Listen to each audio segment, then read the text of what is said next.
Now the group of bacteria Bacillus. The two very important types are Bacillus anthracis and the Bacillus cereus.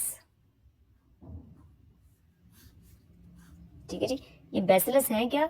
They are gram positive spore forming aerobic rods. ठीक है, ये aerobic है. क्लॉस्ट्रीडिया जो होते हैं they are gram positive anaerobic spore forming rods and the bacillus they are gram positive spore forming aerobic rods. ठीक है, इनमें जो बैसिलस एंथ्रासिस है इट कॉजेज द डिजीज एंथ्रक्स.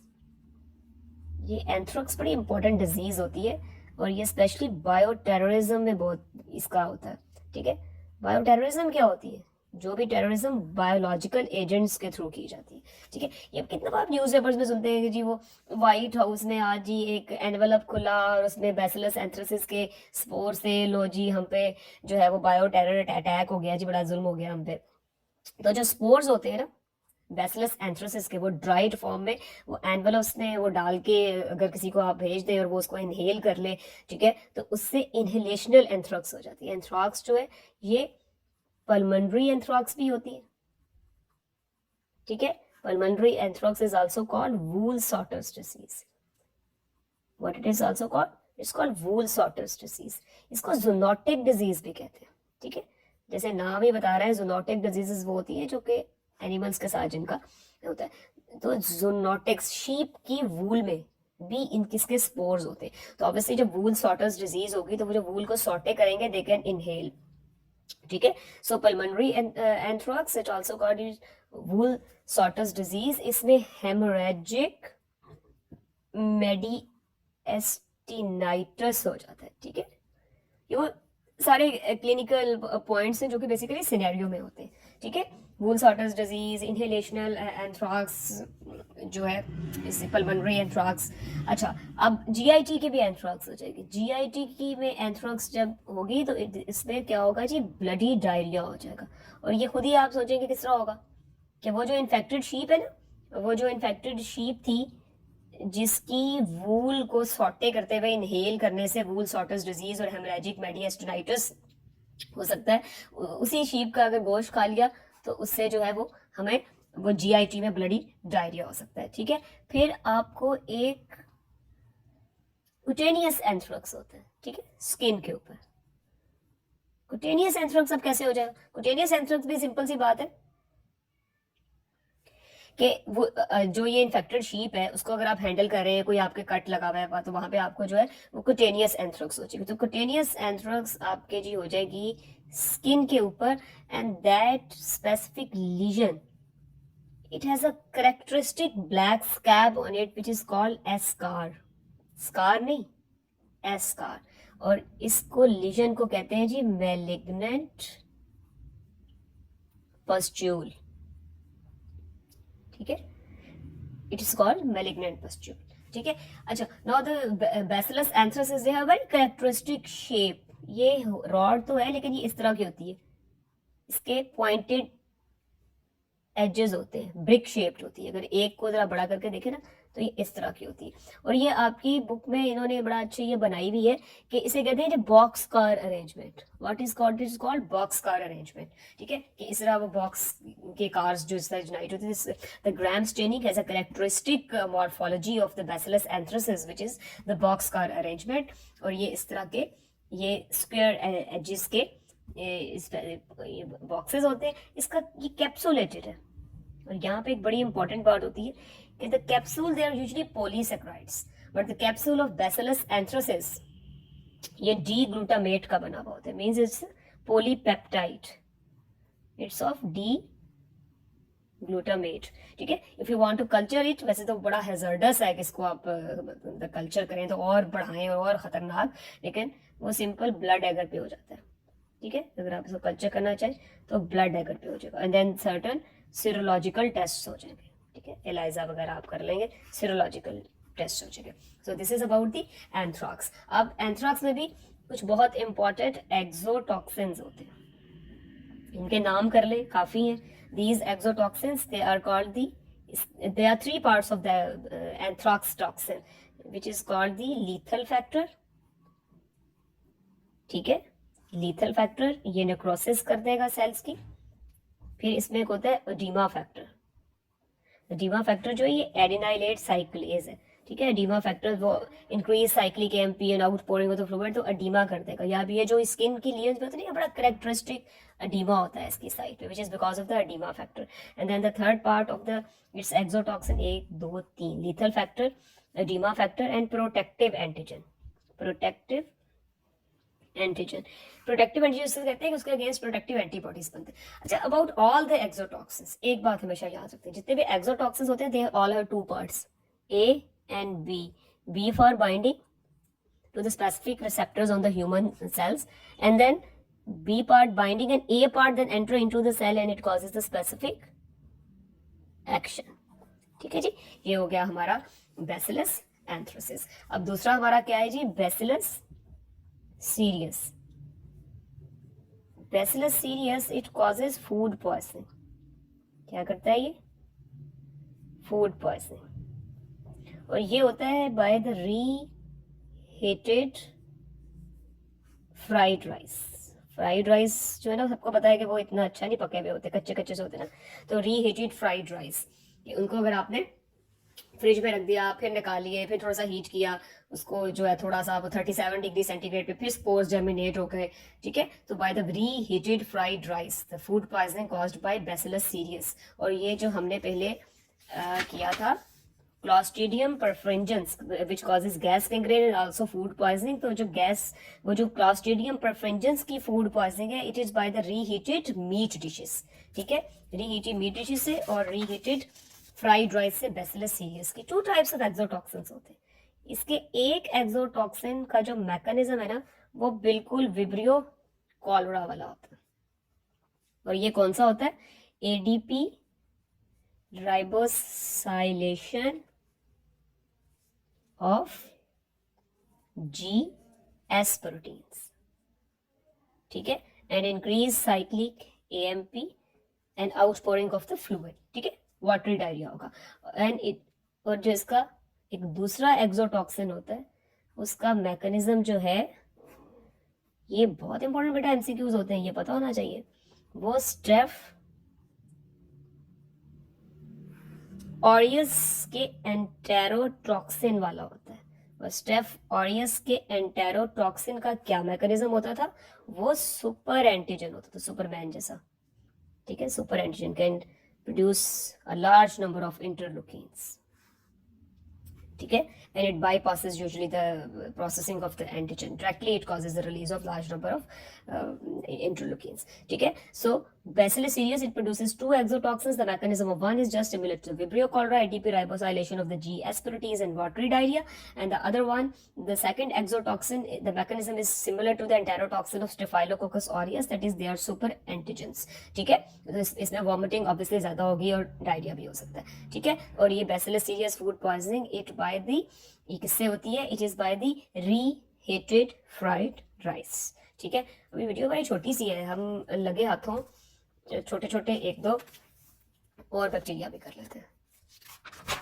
ठीक है, एक हमारा बैक्टीरिया है जी बॉर्डीटेला. बॉर्डीटेला पर्टुसिस. पर्टुसिस भी जो है ना खांसी, बॉर्डेट उसका नाम था जिसने इसको सबसे पहले डिस्कवर किया था इस डिजीज को. और पर्टुसिस वो जहां का भी था, पता नहीं ग्रीक था या व्हाटएवर जो भी था यार. तो पर्टुसिस मींस कफ. ठीक है, उनकी जुबान में. और ये करता क्या है, वूपिंग कफ. क्या कहते हैं इसको कॉमन लैंग्वेज में, इट इज कॉल्ड काली खांसी. ठीक है, the bordetella pertussis it causes whooping cough. DPT की वैक्सीन सेकेंड मंथ पे 4 मंथ पे 6 मंथ पे इन बच्चे को लगानी चाहिए. और फिर स्कूल गोइंग 7 और 10 साल की उम्र में बूस्टर्स लगाने चाहिए, जो कि कभी हमारे यहाँ ना लगते हैं, ना कोई लगाता है. ठीक है, इट कवर्स 3 डिजीजेस, डिफ्थेरिया, खन्नाक, पर्टुसिस, वूपिंग कफ, काली खांसी एंड टेटनस. ठीक है, तो bordetella pertussis which causes whooping cough इसके क्या इंपॉर्टेंट विरुलेंस फैक्टर्स हैं, हमें पता है कि जो एक्सोटॉक्सिन्स होते हैं बड़े इंपॉर्टेंट विरुलेंस फैक्टर्स होते हैं. अच्छा, पहले बॉर्डेटेला पर्टुसिस है क्या? It belongs to which group of the bacteria, positive or negative? It is a gram negative rod भी कहते हैं, और कभी कभी इनको जो है ना आपके बुक्स पे लिखा होता है कि कोकोबैसिलस भी होते हैं. कोकोबैसिलस का मतलब होता है जरा यूं करके कि ना कोकस ना रॉड, उनके बीच में coccobacillus. But the chapter in which the Bordetella pertussis is there in the your book Levinson is gram negative rods of respiratory tract. ठीक है, so Bordetella pertussis is a gram negative bacteria. It's a gram negative Coccobacillus or a gram negative rod.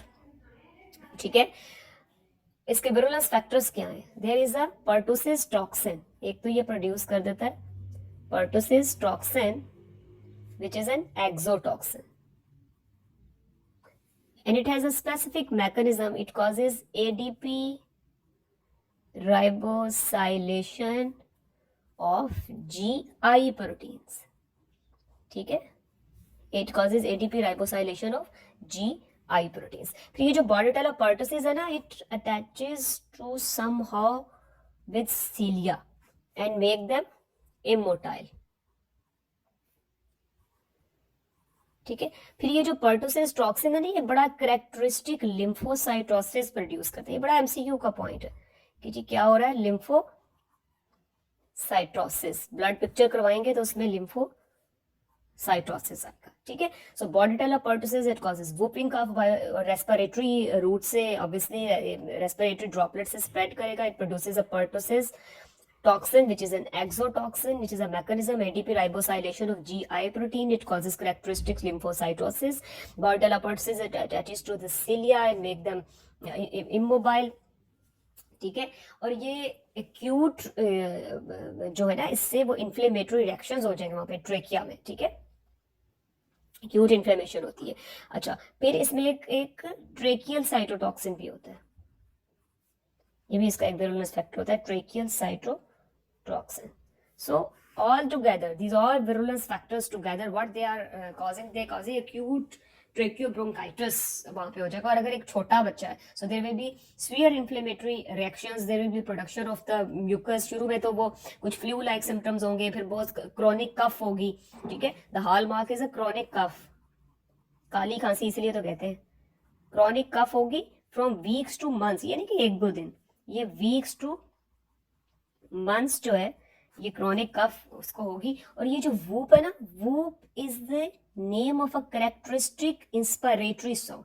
छोटा सा बच्चा है, ठीक है, खांस खांस के उसका पहले बुरा हाल हुआ है, उसका म्यूकस अंदर अब इतना लंग्स में इकट्ठा हुआ है. ठीक है, तो उसकी अर्ज क्या होगी, to expectorate that sputum out. But ये इसके लिए उसको क्या चाहिए बेचारे को, that child need the help of the cilia. But the poor cilia Bordetella pertussis have causes them to become the immotile. ठीक है, वो भी immotile हुए ऊपर से the pertussis toxin, it is causes the ADP ribosylation of the GI proteins. Further inhibitory reactions are there. तो कुल मिला के वहां पे जो बच्चा है बेचारा, उससे वो एक्सपेक्टोरेट भी नहीं होगा, उसको बुरी खांसी लगी हुई है, म्यूकस अंदर इकट्ठा हुआ है, उसको साथ बुखार भी हुआ है, सारी उसको एक्यूट ट्रेकियोब्रोंकाइटिस वहां पे मुसीबत, सारा कुछ हुआ है. ठीक है, और एट द एंड बिल्कुल जब वो अगर म्यूकस उससे बाहर निकल आएगा तो वो जब एक सुकून का सांस वो जो लेगा ना, तो in that characteristic inspiratory sound through the narrow respiratory tract, that is called whoop. इसलिए इसको ये वूप उस साउंड का नाम है जो फिर वो वूपिंग कफ वाले बेचारा बच्चा जो है ना उसकी उसमें से सुनाई देगी. ठीक है, so that's why it's called whooping cough. On the gram stenic, they are gram negative coccobacillus and they can grow on a special culture media which is called Bordet and Gangu media. ये Bordet बताया ना आपको, Bordet साहब जिन्होंने इसको discover किया था. It is called Bordet and Gangu media. ठीक है, patient is usually a child, उसका जो इम्यून शेड्यूल होगा इम्यूनाइजेशन का, वो वहाँ ने कोई कंप्लीट नहीं करवाया हुआ होगा. A patient is suffering from a severe chronic cough since 5-6 weeks. ठीक है, मतलब वीक्स टू मंथ्स उसकी टेन्योर होगी और उसमें ये सारे विरुलेंस फैक्टर्स होंगे. उसका पर नेजल स्वैब लेते हैं पेशेंट का ना, ठीक है, नाक के आगे से, it is called a per nasal swab and you will inoculate on a special culture media called Bordet and Gengou media. इसमें 15 to 20% ब्लड होता है. ब्लड एगर में होता है ना 5 to 10%, इसमें 15 to 20% ब्लड होता है। ठीक है जी, ये हो गया जी बॉर्डिट्रेला पर्टूसिस। फिर हमारे पास बैक्टीरिया है जी एक लेज्यूनेला। Legionella, it causes the Legionnaire's disease or the Pontic fever. ठीक है, it causes two clinical conditions. The one is the Pontic fever, हल्का फुल्का flu like symptoms. ठीक है, Pontic fever, and it also causes Legionnaire's disease. It's an atypical pneumonia. आपको पहले भी बताया कई बार कि atypical pneumonia is the one the features of which are different from a typical pneumococcal pneumonia. ठीक है, and the organisms causing atypical pneumonia they cannot be grown on the ordinary culture media, means blood agar, chocolate agar पे वो grow नहीं करते। और atypical pneumonia के जो features होते हैं they are entirely different from a typical low bar pneumococcal pneumonia. ठीक है, there will be low grade fever, there will be scanty sputum, the patients are not that severely sick as the patients of a typical pneumonia. typical pneumonia जो होता है वो pneumococcus से होता है, staphylococcus aureus से होता है, klebsiella से होता है, pseudomonas से होता है। ठीक है, तो ये atypical pneumonia, it is caused by the लेजियोनेला। ठीक है, कोई ली जॉन कॉन्फ्रेंस थी कोई, आई थिंक चाहे 1976 में ये डिस्कवर हुआ है।